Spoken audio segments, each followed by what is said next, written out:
Bonjour et bienvenue à la caverne des jeux de Thierry. Aujourd'hui, vidéo sur un jeu d'enquête original Spy Club. Un jeu pour 2 à 4 joueurs, 45 minutes à partir de 10 ans. Alors là, j'ai fait la disposition du jeu pour 2 joueurs avec 2 plateaux en sachant que, en fait, étant un jeu coopératif d'enquête, il est tout à fait possible de jouer en solo, en simulant 2 joueurs. Donc après, on peut jouer effectivement à 2, 3 ou 4 joueurs maximum. Donc voilà la disposition donc, pour 2 joueurs. Alors, dans ce jeu d'enquête, en fait, il va falloir trouver qui est le suspect, le lieu du crime, le délit, l'objet du crime et le mobile. Donc en fait, c'est avec une mécanique assez simple, vous allez voir. Et l'intérêt, en fait, au final de ce jeu-là, c'est aussi en fait qu'il y a un aspect legacy. Hein, on a un paquet de campagne assez épais d'ailleurs, avec donc possibilité effectivement de faire évoluer le jeu sans le détruire d'ailleurs, ce qui est plutôt pas mal. Donc on peut faire évoluer le jeu avec effectivement de nouvelles mécaniques. Donc là par exemple, hein, sans faire vous spoiler, par exemple vous avez des petites tuiles supplémentaires qui viendront se rajouter par exemple dans une enquête. Vous avez encore d'autres plateaux aussi, là, un autre plateau avec des éléments complémentaires, voilà. Donc il y a vraiment de quoi faire. Là, je vais vous expliquer en fait tout simplement le déroulement d'un tour sur le jeu de base. Donc là, dans une configuration de joueurs, mais ça ne change pas fondamentalement hein, à 3 à 4 joueurs ou en mode solo. Donc dans ce jeu d'enquête coopératif, vous allez devoir en fait réunir un nombre d'indices suffisant donc, pour pouvoir effectivement connaître le mobile, le suspect, le lieu, le délit ou l'objet, et l'objet aussi du crime, avant qu'en fait le criminel puisse s'échapper. Donc pour cela, en fait, on va se servir en fait de ces cartes d'enquête, alors qui sont recto, verso, avec une image et une couleur différentes. Vous allez voir, en fait, c'est assez important. Donc c'est vraiment le cœur de la mécanique du jeu. Et il va falloir en fait par exemple, si on veut connaître le lieu du crime, réunir en fait 5 cartes de la même couleur pour pouvoir, donc par exemple là, hop, on va réunir 5 cartes de la même couleur pour pouvoir en fait déterminer le lieu. Alors concrètement, comment le jeu va se dérouler? D'abord en fait, vous allez au tour du joueur, vous allez pouvoir réaliser 3 actions. Alors ces 3 actions, vous pouvez faire autant d'actions, plusieurs fois la même action en fait, mais vous êtes limité à 3 actions et il y a aussi, vous avez droit aussi à 2 actions bonus, une action bonus d'équipe. Alors première action en fait possible, ça va être tout simplement d'enquêter. Enquêter, ça veut dire quoi? Ça veut dire retourner une carte indice ou plusieurs cartes indices. Donc, par exemple, imaginons ici, donc je prends ce joueur ici, il va retourner une ou plusieurs cartes. L'intérêt, c'est que par exemple, si on a commencé en fait à enquêter sur l'objet, donc par exemple, on a déjà quelques cartes objets qui sont mis. Là, je vois sur mon plateau que je n'ai pas d'autres cartes objets qui pourraient me servir. Donc à ce moment-là, je peux enquêter, c'est-à-dire retourner les cartes. Peut-être qu'il y aura une carte objet, donc une carte de couleur jaune qui va apparaître. Bon, là, ce n'est pas le cas. Mais voilà, donc c'est l'action effectivement enquêter. On retourne une ou plusieurs cartes. On va aussi pouvoir changer d'intuition. Donc en fait, ici, on a une loupe en fait qui va, loupe d'intuition en fait, on va la déplacer en fait pour pouvoir avoir des nouvelles idées. Alors comment ça se passe? C'est tout simplement en fait par exemple je la déplace ici. Et là en fait sur mon plateau de 4 cartes j'ai 2 cartes bleues. Donc ça va me permettre en fait de pouvoir récolter 2 indices. Donc c'est une espèce de monnaie dans le jeu, vous allez pouvoir l'utiliser plus tard. Donc ça, c'est encore une autre action. Ensuite, vous allez pouvoir confirmer, c'est-à-dire en fait pouvoir défausser des jetons idées selon la distance avec en fait notre jeton de loupe pour pouvoir en fait les mettre en fait ici, donc dans la liste des indices que vous avez récoltés. Donc par exemple, ici, j'ai ma loupe ici, donc je fais une action en fait, je change d'intuition, hop, ici donc comme il y a deux cartes, ici bleu, je récolte deux indices. Je récolte deux indices. Et ensuite, en fait, je vais par exemple commencer en fait à chercher le délit. Hein. Là, j'ai pas de carte encore placée parce que dès qu'il y a une carte d'une couleur qui est placée, il va falloir compléter uniquement avec la même couleur. Donc là, il n'y a pas encore de carte placée, donc je décide de commencer par chercher le délit. Donc je vais par exemple effectivement confirmer cette carte-là. Pour confirmer, donc je la place effectivement sur le plateau hein, où je veux, par exemple ici. Donc là, ça ne me coûte rien parce que j'ai ma loupe qui était dessus. Mais je vois que j'ai un autre indice de délit que je pourrais aussi utiliser, confirmer. Mais comme elle est à 2 distances de ma loupe, à ce moment-là, je vais payer deux jetons en fait, idées en fait, pour pouvoir donc aussi confirmer cette carte-là. Voilà.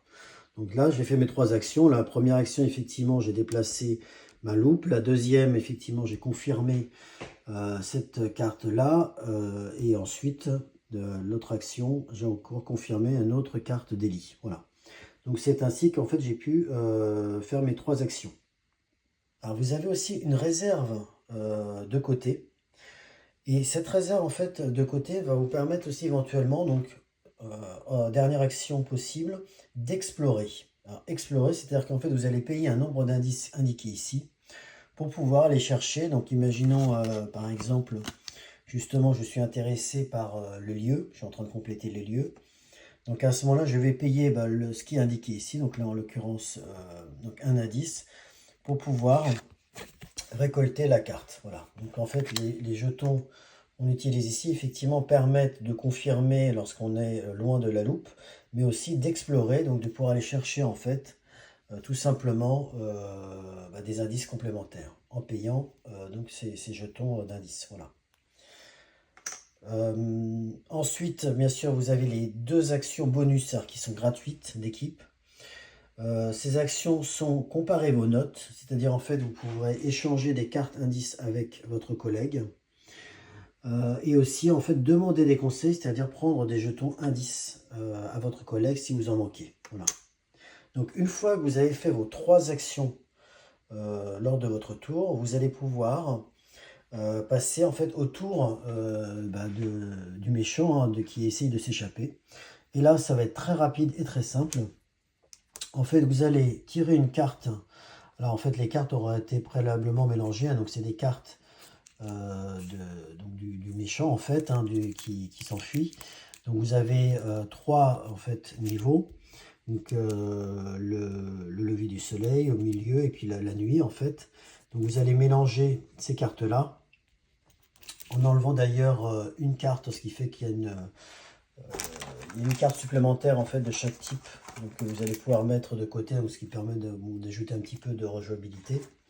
Donc vous allez tirer cette carte-là et là vous allez la faire correspondre en fait tout simplement par rapport donc, à la carte précédente. Donc là, comme c'est la première carte qu'on pose, on la pose en fait au début du circuit. Imaginons par exemple sur un autre tour, on va la poser tout simplement à la suite. Donc à ce moment-là, là ici effectivement vous avez un chiffre qui correspond au bonhomme. Et là donc vous voyez 3 par exemple, ça veut dire qu'en fait vous allez déplacer donc, le suspect de 3 cartes. Donc 1, 2, 3. Imaginons par exemple mon suspect était ici, je suis au bout, je recommence ici en fait. Donc ça fera 1, 2 et 3 par exemple. Alors j'ai oublié quand même de dire qu'effectivement entre le tour du joueur et le tour du suspect, il faut réalimenter le circuit, le nombre de cartes puisque vous avez utilisé. Donc là par exemple ici j'ai 2 trous parce que j'ai confirmé 2 indices tout à l'heure. Donc je prends tout simplement les cartes dans la réserve, je remplis de droite à gauche et ici effectivement, hop, je réalimente, voilà, je réalimente le marché. Tout simplement. Donc, j'en étais en fait au tour du suspect. Donc, le suspect, effectivement, se déplace de 3 cartes. Et là, en fait, vous allez appliquer l'effet négatif, toujours un effet négatif du suspect. Donc là, en l'occurrence, il atterrit sur une carte verte. On sait que finalement, sur une carte verte, on va avancer le marqueur de fuite d'une case. Et effectivement, c'est un des moyens de perdre. Si le marqueur de fuite, effectivement, arrive au bout, le suspect s'évade et vous avez perdu. Donc ça, c'est un des moyens de perdre. L'autre moyen, effectivement, c'est qu'il n'y ait plus de cartes suspect. Et ce qui se passe aussi, c'est que vous avez certaines cartes aussi de suspect. Alors là, j'en ai pas là, mais qui en fait font avancer aussi le jeton suspect. Donc ça, c'est une double peine. Vous avez des effets négatifs comme défausser les indices. Donc si vous avez plus d'indices, à ce moment-là, pardon, des idées, je veux dire. C'est ici, là. Si on retient des idées, si vous n'avez plus d'idées, dans le stock est limité. Et si vous n'avez plus d'idées, vous avez perdu. La même chose, on va vous faire défausser des indices potentiels, c'est-à-dire des indices qui sont sur le marché. Et s'il n'y a plus d'indices potentiels, vous avez perdu. Donc en fait, ce sont à chaque fois des éléments qui vont vous faire perdre, en fait, tout simplement. Voilà. Donc ça, c'est sur la partie du suspect. Une fois que c'est terminé, en fait, donc vous voyez, le tour du suspect est assez rapide. Hein. On tire une carte, hop, on l'aligne au précédent. Et là, en fait, on voit que le suspect va se déplacer de 2. Et donc, hop, on le déplace de 2. On applique l'effet du bleu, qui est défausser les 2 indices potentiels le plus à droite et reconstituer la piste. Donc, c'est ce qu'on fait ici. On prend, par exemple, les 2 cartes là, on les défausse. Donc, ça fera effectivement des indices en moins. Voilà.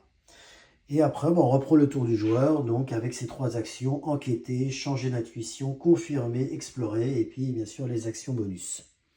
Et ainsi de suite, jusqu'à ce qu'effectivement, lorsqu'on réussit à, par exemple, imaginons on a les 5 cartes bleues, donc on a trouvé le délit. Alors pour savoir lequel exactement, en fait on va s'arrêter par rapport au symbole de la dernière carte suspect. Donc par exemple, imaginons c'est ce symbole-là. Donc, en fait, on voit ici le symbole. Voilà, on a trouvé effectivement au niveau du délit, on sait qu'effectivement, le délit, c'est un harcèlement. Voilà.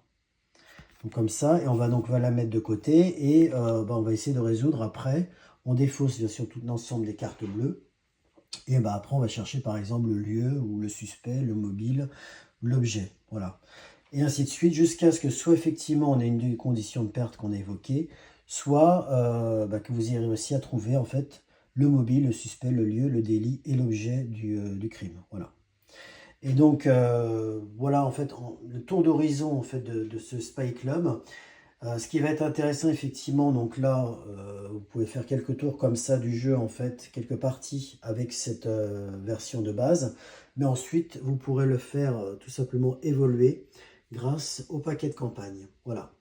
J'espère que cette petite vidéo de Spy Club vous a plu. N'hésitez pas à vous abonner.